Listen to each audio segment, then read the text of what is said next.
Selamat datang Sobat Edukasi.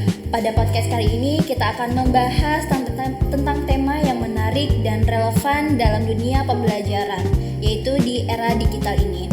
Saya Septiana Mediawati selaku host pada podcast kali ini akan menemani Anda 30 menit ke depan. Pada tema kali ini yaitu membahas tentang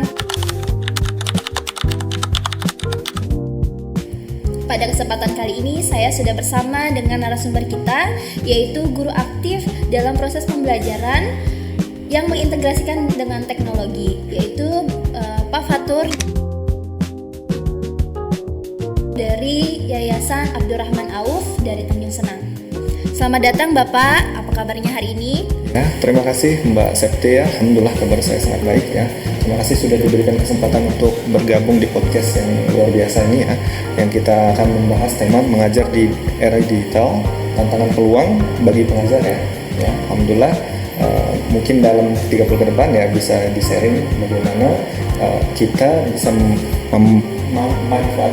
memanfaatkan teknologi ini ya, untuk kita terapkan dalam pembelajaran kita atau sebagai motivasi kita ya ke depannya untuk bagaimana seorang pengajar itu mengembangkan atau mengeksplor dirinya untuk dapat meningkatkan pembelajarannya dalam era digital ini. Baik, betul sekali Pak. Kita masuk pertanyaan pertama ya Pak.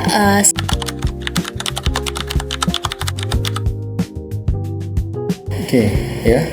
Menurut pengalaman saya pribadi, ya, jadi peran teknologi sekarang ya sudah sangat masif sekali, ya, sudah sangat luar biasa berkembang pesat ketimbang dari tahun-tahun sebelumnya atau bahkan generasi-generasi sebelumnya.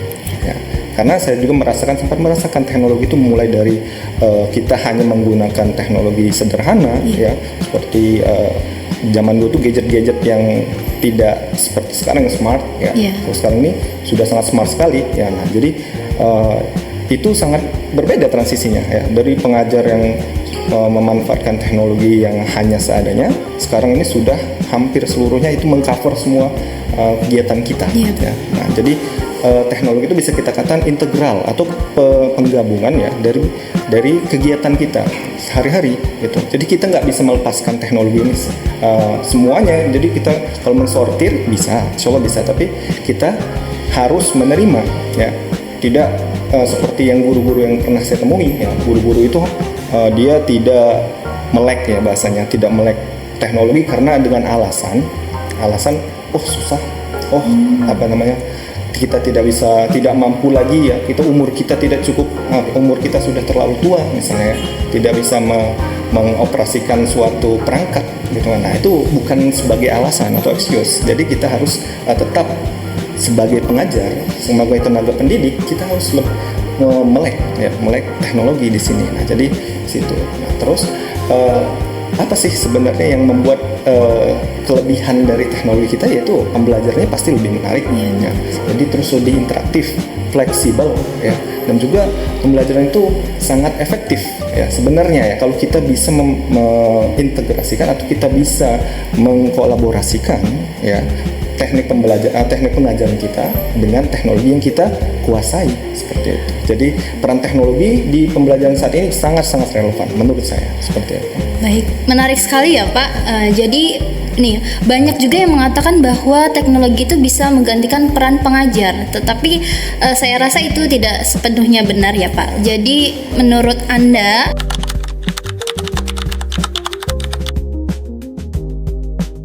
seperti yang sudah saya sebutkan tadi ya, sedikit ya, tadi berarti ada ya tantangan yang harus kita hadapi dalam dunia teknologi kita sekarang ini ya, khususnya di bidang pendidikan ini.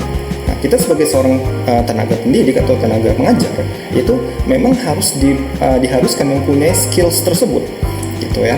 Jadi kita harus tidak kita hanya tahu mengoperasikan HP, tidak. Tapi kita juga harus tahu bagaimana pemanfaatan tools ya bahasanya, atau perangkat yang di dalamnya itu ya, atau suatu program yang bisa kita manfaatkan sebagai media pembelajaran seperti itu ya.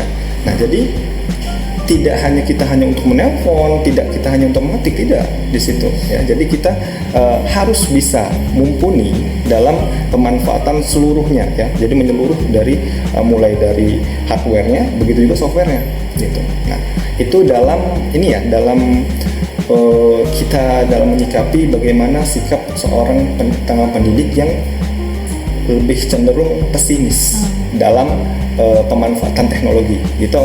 Nah, bagaimana solusinya? Nah, solusinya mungkin kita bisa melakukan suatu pelatihan ya, pelatihan suatu workshop ya, dalam ini ya, dalam melihat ya, atau mengevaluasi bagaimana apakah guru tersebut ya, guru tersebut ternyata kita temukan pada bagian tertentu ternyata dia bisa memanfaatkan, tapi hanya perlu dipoles begitu. Nah, jadi kita nggak serta-merta membiarkan guru tersebut juga dalam ketidakmauan dia atau kemalasan dia dalam memanfaatkan teknologi atau menerapkan teknologi ini di dalam pendidikan atau khususnya di dalam dunia pengajaran dia yang dilakukan seperti itu. Nah, lalu ada faktor lain ya, tantangan lain yang memang kita hadapi, yaitu ya kita tahu sendiri di Indonesia ya tidak semuanya merata gitu. Mulai dari kesenjangan sosial itu tidak merata. Terus lagi kita juga sebagai tenaga pendidik atau tenaga pengajar itu kita bisa menilai baik dari intelijensi seorang siswa itu juga berbeda seperti itu. Jadi kita tidak hanya melihat dari ranah pengajarnya saja, kita juga harus lihat dia dari ranah peserta didiknya juga gitu. Di peserta didiknya itu ada yang memang dia ternyata untuk membeli atau mendapatkan sebuah gadget itu sangat sulit gitu. Jadi akses yang didapatkan oleh seorang siswa tadi atau peserta didik tadi itu belum bisa mencapai diri dia gitu. Jadi kita harus lebih melihat juga ya, apakah di daerah tersebut ya, yang siswanya memang misalnya dia berasal dari daerah yang maaf, ini bukan merendahkan ya, tapi kita hanya sebagai sampel, sebagai contoh ya, itu daerah pedesaan seperti itu. Misalnya ini karena ada juga daerah pedesaan yang memang sudah melek teknologi ya, jadi tidak semuanya disamaratakan, tidak. Tapi kita ambil satu sampel yang memang dia desa itu tidak memiliki akses jaringan listrik misalnya di situ, atau tidak memiliki akses internet seperti itu. Nah, itu kan suatu tantangan di situ. Tantangan yang harus kita hadapi, bagaimana caranya agar teknologi tersebut ya itu dapat diaplikasikan di desa tersebut. Gitu ya. Nah, jadi sehingga ya murid-murid itu bisa belajar lagi, belajar menggunakan gadget, menggunakan program-program aplikasi yang ada terintegrasi dalam gadget tersebut. Nah, sehingga membantu pembelajaran mereka seperti itu. Jadi menurut pandangan saya ada dua ya di situ ya. Jadi mulai dari tenaga pendidiknya dan juga peserta didiknya. Tenaga pendidik lebih khususnya karena kita tahu ya, kalau tenaga pendidik ya tidak ada excuse-nya menurut saya ya. Jadi tidak ada ininya excuse ya. Jadi tidak ada saya tidak bisa menggunakan. Zaman sekarang ya hampir semua orang atau apalagi orang dewasa ya itu pasti menggunakan gadget gitu. Baik itu di daerah pedesaan maupun di daerah perkotaan gitu. Jadi apalagi seorang pendidik itu yang diharuskan membuat suatu modul ajar, dia diharuskan membuat perangkat pembelajaran lainnya, proses dan lain sebagainya. Nah, itu kan memang kita nggak bisa tulis tangan di situ, benar kan? Iya. Jadi kita nggak bisa ambil kertas tulis tangan. Nah, itu sepertinya sudah bukan zaman kita lagi gitu. Nah, berarti mau tidak mau mereka harus memanfaatkan yang namanya gadget atau iya betul ya, program atau minimal mengetik. Makanya di situ untuk tenaga pendidik tidak ada excuse lagi, tidak ada alasan lagi buat mereka untuk saya tidak mampu mengerti. Nah, itu tidak. Hanya saja kita perlu mengarahkannya di mana tadi mungkin dari workshop, diklat atau peers ya, sebaya ya, teman sebaya bisa kita ajak bagaimana ayo kita belajar bareng gitu. Kita belajar bagaimana mengoperasikan suatu tools atau suatu perangkat yang di situ bisa dimanfaatkan sebagai pembelajaran kita gitu. Seperti itu. Betul sekali Pak, banyak sekali ya tantangan baik dari guru ataupun dari siswa itu sendiri. Nah, apalagi kita sebagai guru itu sebagai individu yang pembelajar, yaitu harus mengupgrade ilmu yang kita dapatkan sesuai dengan zamannya gitu kan ya Pak. Oke. Ya, jadi tadi terkait dengan tadi ya, dengan pengembangan personal dari seorang tenaga pendidik tadi ya, berarti kita harus salah satunya ya, karena banyak kita punya solusi sangat banyak dalam mengembangkan atau mengeksplor diri. Nah, salah satunya yaitu tadi ya, workshop atau in-house training bisa di sekolah tersebut ya. Nah, jadi kalau kita fokuskan ke workshop ya, nah ini kita memang sebagai seorang pendidik ya, kita harus mengetahui dulu ya, tujuan kita dalam mendidik itu apa gitu. Oh, ternyata kita tujuan kita supaya murid itu paham ya. Kita harus lihat dulu murid itu tersebut, apakah murid itu jadi dari gaya belajarnya kita lihat semuanya, kita diagnosis ya. Nah, kita juga sudah tidak asing lagi dengan asesmen ya, instrumen yang kita gunakan untuk mendiagnosis bagaimana keadaan siswa atau peserta didik di situ. Nah, tapi kita memang harus memvariasikan, tanda kutip ya, kita bukan berarti kita menghilangkan esensi tujuan kita, tidak ya, kita tidak menghilangkan, tapi kita lebih dalam bahasa chefnya itu memberikan tambahan rasa, stimulus ya di situ. Jadi kita bisa memberikan sesuatu yang memang zaman sekarang itu perlukan. Apa itu? Jadi kalau di generasi yang saya perhatikan sekarang ini ya, generasi yang serba instan ya, generasi yang serba instan dan generasi yang memang sedikit berbeda dengan generasi kita ya. Jadi belanja itu aja tinggal pencet HP ya. Terus kita nggak perlu jalan lagi mencari tukang ojek, kita tinggal download aplikasi. Nah itu dan itu ternyata mempengaruhi ya pola pikir dan ini ya tindakan atau kebiasaan dari peserta didik atau siswa. Iya benar. Itu yang saya perhatikan ya. Jadi mereka itu sudah biasa instan gitu.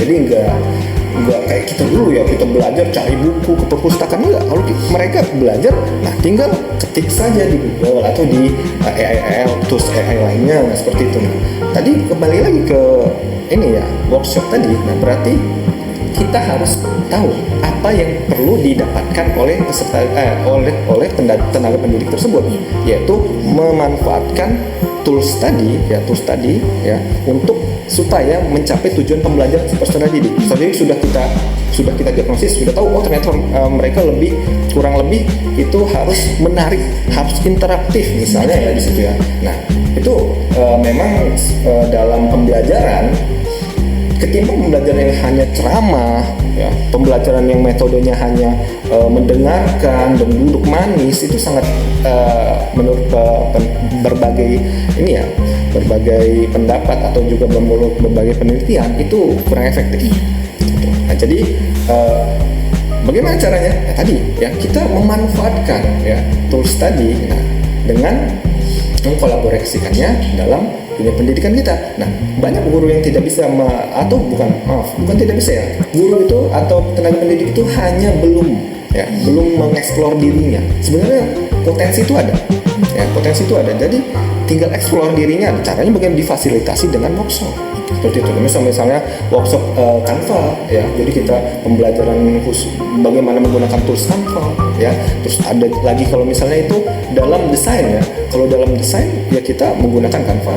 Nah, kalau seperti manajemen kelas misalnya dikhususkan untuk SMA dan tingkat atas lainnya, itu bisa menggunakan Google Classroom ya kan. Nah, jadi kalau untuk evaluasi kita bisa menggunakan Kahoot ya, evaluasi pembelajaran. Asing mungkin ada dari sekian banyak tenaga pendidik asing mendengarnya Kahoot, Canva apa tuh ya. Nah, jadi disitulah ya solusi kita dalam memberikan fasilitas kepada guru tersebut ya. Baik itu kita bisa ajarkan langsung ya, tadi ya peer teaching tadi, atau kita ya membuat suatu workshop yang dikhususkan untuk dalam pemanfaatan tools tersebut. Tuh, seperti ini. Baik. Banyak sekali ya Pak tantangan dan juga cara-cara untuk mengimprove pembelajaran dari pengajar tadi. Nah, selanjutnya ini jika guru atau pengajar ini sudah bisa menggunakan teknologi tersebut. Nah, bagaimana sih mengarahkan guru-guru tersebut ini agar pengajar tersebut ini agar tidak melenceng atau suka keliru karena sudah dipakai teknologinya tapi ketercapaian dalam proses pembelajaran itu tidak tercapai, begitu Pak. Nah, itu tadi ya. Berarti seorang peserta didik itu kita memang harus tahu ya bagaimana gaya belajarnya dan bagaimana mereka menyerap pembelajaran. Nah, itu harus tahu pertama. Dan dari situ ya kita juga harus mengambil yang namanya peraturan atau rambu di situ ya. Kita punya rambu dalam dunia pendidikan ini khususnya ya, dalam dunia pendidikan ini kita punya rambu yaitu apa? Kalau dalam kita sebagai guru capaian pembelajaran atau CP di situ. Nah, kita bisa turunkan ke ATP ya, TP ATP. Nah, di situ kan. Nah, jadi kita harus sesuai dengan CP dulu. Ya, kita harus sesuai dengan CP kita. Capaian kita yang ditujukan ini misalnya, yang ingin kita capai ini. Nah, oke. Nah, tinggal di situ. Kita harus lebih selektif. Nah, di sini ya. Supaya kita juga tidak salah menggunakan teknologi tersebut karena banyak ya yang saya lihat kebanyakan tenaga pendidik itu hanya show up bahasanya ya. Jadi menggunakan teknologi itu mereka live sudah saya mengajar loh atau menggunakan teknologi tersebut ya, menggunakan suatu sosial media itu kan semangat teknologi juga ya, teknologi digital ya. Karena teknologi itu tidak hanya digital ya, dan menggunakan sosial media tersebut show up gitu. Jadi tujuannya saya sudah berubah, gitu kan? Tujuan kita ingat, kita ingin memberikan ilmu kepada anak. Itu tujuan umum kita ya, supaya anak itu bisa cerdas. Itu tujuan umum sekali, itu sangat umum sekali. Nah, jadi Bismillah tujuan kita ke situ. Nah, tapi jangan kita ubah seperti itu. Jadi hanya mengikuti suatu tren gitu ya. Guru-guru ini live loh misalnya. Guru-guru ini membuat konten gitu. Dia membuat konten. Nah, tapi ya tidak ada esensinya, hanya tidak ada, maksudnya tidak ada ini ya maknanya ya di situ ya. Jadi CP-nya melenceng ya, kegiatannya melenceng ya dari CP. Nah, itu sangat ini ya menurut saya ya itu sangat tidak tepat. Jadi kita harus memanfaatkan media ya atau teknologi itu tepat sasaran. Jangan live sana sini buat konten sana sini, pas ditanya nggak bisa. Anaknya lulusannya tidak sampai standar SKL-nya gitu. Bagaimana itu harus dipertanyakan. Gurunya hebat sekali kan, pembelajaran itu ada ini ada itu. Ternyata itu hanya gimmick bahasanya seperti itu. Udah kamu begini ya, gerakan begini udah gitu. Hanya ikut tren ya, memanfaatkan teknologi tersebut untuk tujuan yang salah. Menurut saya seperti itu. Jadi kita harus lebih bijak di situ ya. Jadi penggunaan teknologi itu jangan sampai keluar dari capaian pembelajaran atau tujuan kita pada si peserta didik tersebut gitu. Jadi itu juga harus kita arahkan sebenarnya ya. Harus kita berikan pelatihan kepada guru-guru ya. Jadi ada loh sebenarnya yang bisa kita ambil nilai positif dari teknologi. Tapi ternyata ada juga yang kalau misalnya kita sebagai tenaga pendidik atau sebagai guru, sebagai role model seorang murid ya, tidak seharusnya kita lakukan seperti itu. Contohnya banyak ya, seperti itu tadi live atau guru memainkan gadgetnya di depan murid yang muridnya memang sedang belajar misalnya, seperti itu kan menurut saya pribadi itu kurang tepat juga gitu, ya, karena jam pembelajaran itu dikhususkan untuk pembelajaran gitu. Jadi untuk peserta didik sendiri nih, bagaimana sih kita sebagai pengajar itu mengarahkan siswa dalam penggunaan teknologi tersebut agar memang dalam proses pembelajaran tercapai, tapi di rumah pun bisa diarahkan teknologi itu bisa dimanfaatkan dengan baik dalam proses belajarannya di rumah juga gitu Pak. Oke. Nah, jadi menarik ya. Jadi ini tadi dari pergeseran dari pertanyaan seorang tenaga pendidik ini ke peserta didiknya. Oke. Jadi kita memang ya sangat punya tantangan besar dalam dunia pendidikan ini. Jadi seorang peserta didik itu kita lihat memang bagaimana gaya belajarnya. Jadi di situ. Nah, terus teknologi yang digunakan. Nah, kebanyakan memang sekarang menggunakan teknologi yang cukup instan, ya seperti misalnya AI, ya gitu ya. Jadi itu sangat instan sekali yang saya perhatikan. Ya. Jadi permasalahan yang itu bisa kita angkat sebenarnya ya. AI itu ternyata bisa sebagai permasalahan sebagai murid. Apa maksudnya? Maksudnya di sini saya pernah menemukan ya salah satu peserta didik atau murid saya itu mengerjakan tugas menggunakan AI seluruhnya gitu ya. Nah, di situ. Nah, jadi kok kita tinggal berikan prompt atau perintah ke AI itu mengerjakan. Dan lebih luar biasanya lagi, tinggal foto saya mengajar fisika misalnya, saya berikan soal, saya berikan tentang ini ya, tentang misalnya tentang termodinamika seperti itu, dan di foto diberikan prompt di AI tersebut langsung muncul jawabannya. Wah, subhanallah, masya Allah. Jadi luar biasa sekali perkembangan teknologi kita zaman sekarang. Nah ini sebenarnya ini sangat perlu sekali dikontrol dari tenaga pendidik dan juga orang tua. Seperti itu ya. Kalau semua itu dimudah-mudahkan tanpa ada kontrol gitu dari orang tua dan tenaga pendidik, itu sama aja kita menjerumuskan peserta didik atau siswa kita. Gitu. Jadi kita harus mengontrol hal tersebut. Nah, jadi kita nggak bisa, jangan pakai, nggak bisa sebenarnya gitu. Kita nggak bisa, tapi kita gunakan hal tersebut ya, atau manfaat dari AI tersebut untuk kebaikan si peserta didik. Misalnya tadi kita membuat suatu tugas misalnya di situ ya, tugas individu misalnya di situ ya. Nah, kita udah tahu pasti ada campur tangan AI. Betul. Di dalam pengerjaan tugas tersebut. Nah, kita buat ya suatu tugas tersebut sebagai refleksi. Misalnya nih ya, tugas sudah dikerjakan tugasnya. Nah, jadi nanti minggu depan ya, tugas ini sudah dikerjakan. Nah, silahkan murid menjelaskan. Ya, maju satu-satu ke depan menjelaskan mengenai tugas tersebut, mengenai pertanyaan tersebut. Jadi yang Bapak terima itu ya, suatu hasil tugasnya. Nah, tapi mampu menyampaikan ya. Nah, lalu ada saya selipkan, ini memang secara tidak langsung saya memberikan kebebasan mereka mencari referensi. Jadi silahkan carilah referensi dari media manapun, teknologi manapun, gunakan, manfaatkan, maksimalkan. Tapi ya ingat, tugas selesai, anak-anak dapat menjelaskan gitu. Nah, jadi mereka bisa jadi ada 2 poin di sini kita bisa dapatkan. Mereka bisa lebih memanfaatkan, mendalami ya pemanfaatan tools ini, dan juga mereka juga bisa lebih punya rasa, ternyata saya harus menjelaskan. Berarti saya harus belajar, harus saya baca, minimal saya baca. Gitu ya. Minimal saya baca. Saya harus dibaca nih berarti kan. Nah, jadi kita tidak hanya kasih tugas selesai, jangan nyontek, selesai, udah gitu. Enggak.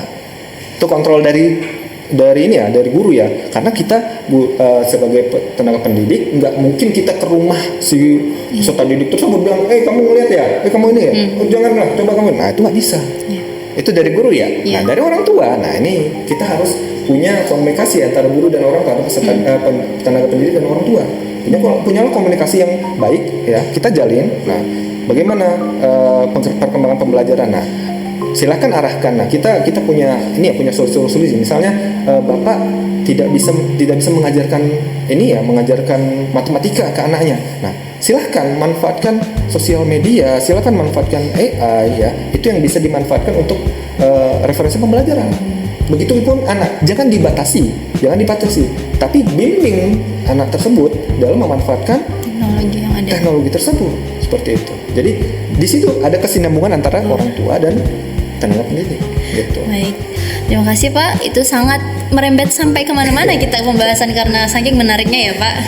Baik, sebagai penutup, jika ada satu hal yang harus diingat oleh setiap guru mengenai penggunaan teknologi dalam mengajar, apa sih yang ingin Bapak sampaikan? Oke, jadi mungkin untuk sebagai kita sesama rekan ya, rekan pendidik ya, pendidik yang tujuannya mencerdaskan kehidupan bangsa kita yang kedepannya nanti ya. Nah itu yang jelas kita harus punya tujuan itu ya. Jangan sampai tujuan kita berbeda dari tujuan yang harusnya kita capai, harusnya kita capai di situ ya. Nah jadi tujuan kita itu bagaimana anak itu cerdas, bukan kita lepas saya nyari duit, saya ngajar udah saya lepas, mau anak itu nggak bisa, jangan ya. Kita harus pakem di tujuan tersebut ya. Nah terus jangan takut mencoba gitu ya. Jadi kebanyakan yaitu tenaga pendidik itu takut mencoba dan malas mencoba. Jangan takut, salah ulangi lagi bisa ya. Laptop rusak atau gadget rusak, benerin lagi bisa. Bener nggak? Betul. Iya, saya juga dulu begitu ya. Jadi kalau dalam belajar komputer itu dari SD ya, saya ya ini sharing pribadi ya, dari SD itu saya belajar ngerusakin komputer bapak saya terus. Jadi Gitu ya Pak. iya, jadi sampai marah-marah itu ya, karena saya utak-atik gitu ya. Alhamdulillah sekarang kita punya basicnya, otodidak karena belajar itu dan nggak takut ya. Sampai sekarang saya nggak tahu mengeksplor diri dalam memanfaatkan teknologi digital kita itu ya luar biasa. Jadi manfaatnya luar biasa. Jadi kita nggak bisa menghadapi tantangan-tantangan yang kita hadapi, yang kita temui dengan memanfaatkan ini ya. Oke, nah jadi di situ, dan juga kita punya peluang ya. Sebenarnya apa peluangnya sebenarnya? Kita belum singgung di sini peluangnya. Betul Pak. Ya, jadi apa peluang yang kita dapatkan dari mengajar di era digital? Yang pertama jelas sekali, peluang kita pastinya dapat mengubah negara tercinta kita ini ya, Indonesia ini menjadi negara yang memang diakui, atau negara yang literasinya luar biasa nantinya ya. Kedepannya itu intelijensinya dilihat ya, kita juga bisa bersaing di dunia internasional. Nah dan juga ya kita sebagai tenaga pendidik ya, kita memang harus menunjukkan ya, seorang tenaga pendidik itu bukan hanya guru yang disuruh-suruh bisa mengajar anak, tidak. Ya, kita ini tanda kutip ya tadi ya. Jadi kita ini ya intelek yang sangat bisa memanfaatkan segala sesuatu dalam dunia kita. Ya, baik itu di teknologi ini atau dunia nyata, seperti itu. Itu. Terima kasih Pak. Jadi sepertinya kita harus butuh part 2 untuk peluang ya Pak. Terima kasih banyak Pak Fatur atas wawasan yang sangat berharga ini. Sobat edukasi, kita telah mendengarkan betapa pentingnya teknologi dalam dunia pendidikan, serta tantangan dan juga peluang yang akan datang bersama kemajuan teknologi digital.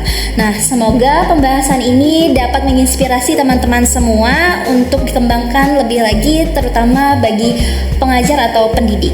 Sampai jumpa di episode berikutnya. Kami mohon undur diri dan ucapkan terima kasih.